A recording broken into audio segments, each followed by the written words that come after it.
Luc Bouchard with Solve Act Life Coaching Services. I've been a certified life skills coach for 22 years and I specialize in making bread and bread products. Welcome to my kitchen once again. We are going to be making a rye bread that has actually some cherries in it. I'm mixing it up and I'm trying some things different today. And what we're going to be starting with is my wheat and some freshly milled flour, which I'm going to show you in a little while, and all the other ingredients. So we're going to be adding it to my Bosch mixer and getting to it. So stay tuned. Okay, so we're about ready to mill some rye, and we're not talking the stuff that we drink in Canada here. And this is, I'll get my cameraman Todd to look at it. This is what rye looks like as rye berries. And I'm just going to pour some in my mill and turn it on. And plug it in. That helps. Good, okay. So we take this off, and you're going to see that there's a container. Ooh, and this is freshly milled rye. And you'll never find more fresh milled product than this unless you do it yourself. And now I'm going to do wheat berries. And this is, the brand of wheat is Red Hard Wheat. And it's from Alberta, and it's some of the best wheat you can get in the world. Right there to my audience. Beautiful. Yeah. And I'm just going to pour it in here. And the ratio is for every cup of wheat, you get about 2 1/4, 2 1/2 cups of flour. So we're going to turn this on. Okay. Okay, and here we have the milled wheat, and this is what it looks like. And you will not find a better product for you because of the fact that it has everything in it and there's been nothing removed from it. And we're gonna go, let's go make some bread. We've got some freshly milled flour in the Bosch mixer. I've put about half the amount, which is about 5 cups. I'm gonna put in some freshly milled rye, and I over milled too much, so I'm just gonna put in 3 cups. And then I'm going to add my leavener, or the yeast, my problems. Never mind. Anyway, so that goes there, and then it calls for a cup of rolled oats. And then I'm going to mix this up and get it ready to add our liquid ingredients.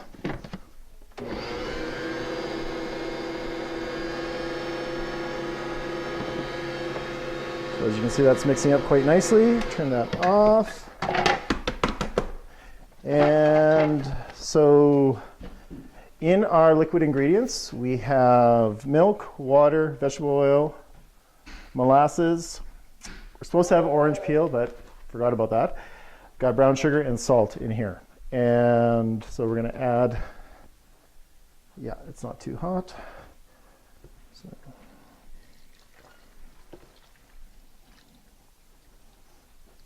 And we definitely need the splash lid on, because if we don't, it's going to make a big mess, as I've discovered one too many times. So, except for today. So, come take a look at this. Come in closer, please. And mix that all in. And this is the spice that gives rye bread one of its most distinguished flavors, and it is a mixture of caraway, fennel, and anise, and it's all crushed together.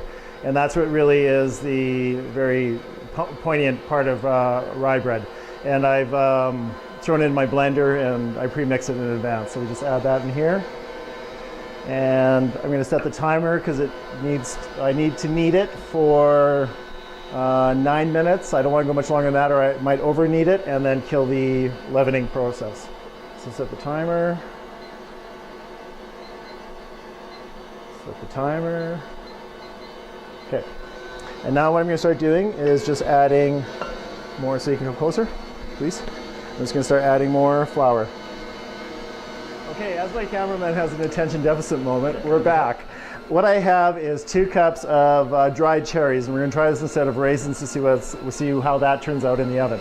So we're just going to add them in here and get them to be put in there. And as you can see, the side of the bowl is a bit sticky, and pretty much when this becomes when it sticks less and it's less, especially in the center, when it sticks, when it's a little less sticky, then that's going to be, but it's going to be really, really, you put your finger on it, a lot's going to pull off on your hand. And that's just how you make this bread. It's meant to be very moist.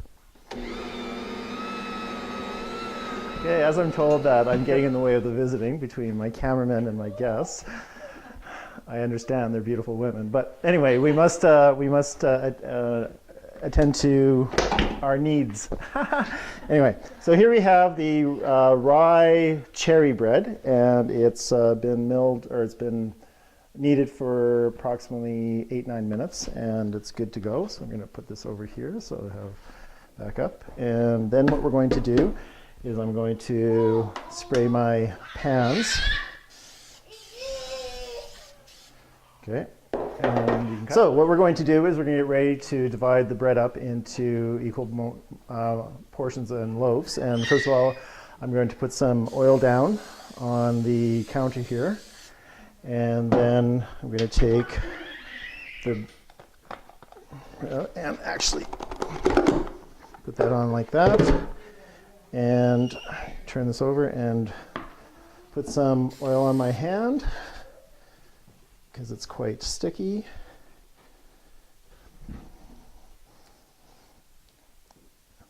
And then I take dental floss, and I use the dental floss to actually divide the loaf up. So I have 6 bread pans out, so I'm going to make 6. So put the dental floss like this. That's divided, divided, cut in 2, 2, and then like that. And then we shape it.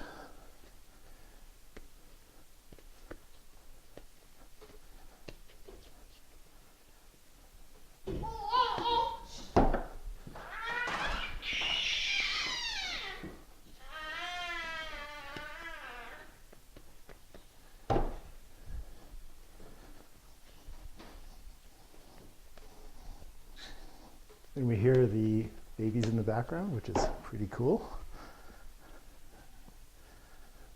And then we're going to throw this in a preheated oven that's just warm enough so it can rise, and for about half an hour, 40 minutes, till they're about double in bulk. Okay, if you want to focus on this, Todd.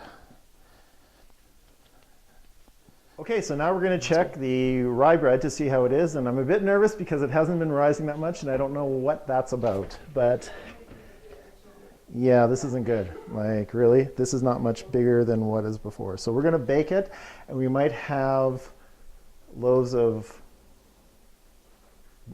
bricks, and which is odd because I very seldom have bricks, but unless I'm shitting bricks, which is something else altogether. Anyway, so we're going to bake it, and we're going to get camera girl, I guess, to come in and pan in on this, on the pans, and we're going to throw it. And what we're going to do is, the great thing about when you do freshly milled wheat is that it is, you don't actually have to rise it.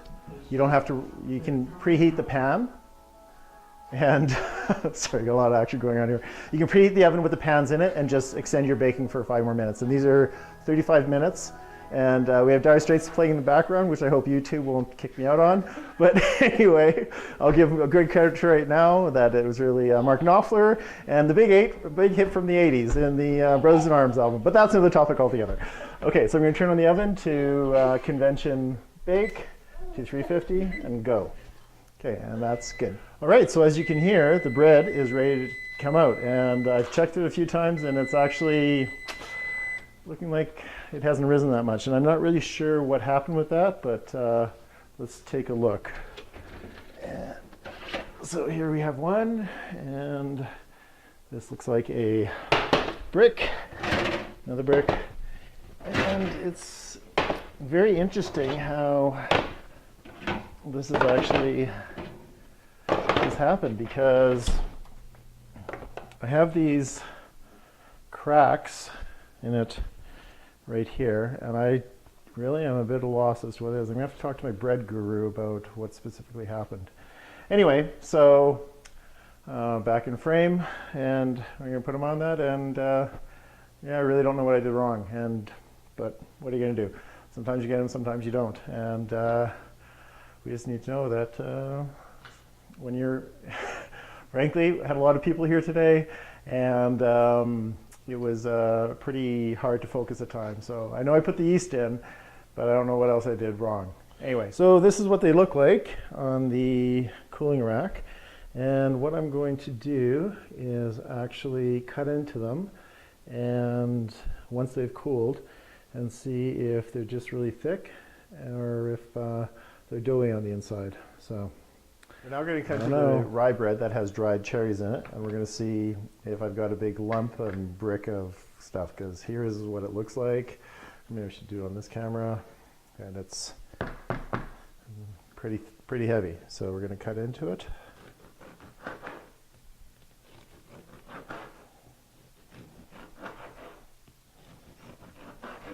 And as we look at it, we can see that it is pretty, and it's a bit doughy, so I don't know if it's cooked. We're going to try a piece right now, and we're going to see. So take a piece out.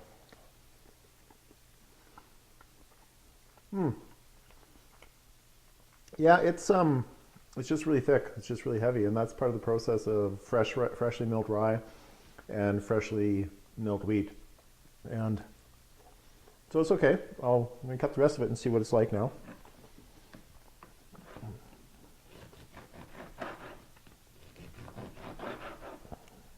And it's pretty doughy, so not really sure what went wrong, but I'm not too pleased because I hate to waste all that good ingredients. So yeah, it's pretty doughy on the inside. It's uncooked. Don't know what happened. I haven't done that for a while. Oh, I remember what happened. I just recalled what I did wrong, and I was told not to do this by my bread guru. And I added the rye flour too soon. I was supposed to let it rise. I was supposed to not let it rise. I was supposed to let the actual gluten work within the wheat, and then add the rye after the fact. And with the activity of everyone around here, and all the people and all the guests I had and whatnot, and the interviews and everything else I was doing, I actually forgot that I shouldn't have added the rye flour until the last 3 minutes of kneading. So that's why it didn't work out. Well, the outside pieces we can still salvage and put on there, but you know, after 20, 30 years of making bread, I still make mistakes, and for all about it. And that's what happens when you're not focusing, and you're being pulled in many different directions. So anyway, Luc Bouchard from Solvac Life Coaching Services, where I specialize in making bread, and sometimes I don't specialize that good. And this is life. This is what happens, and I'm happy to show it with the audience about you guys watching, because, you know, I have more successes. I have far more success in my life than I have, I don't want to call them failures, than not successes, and this is just one of them, and it happened to be caught on video. So good eating.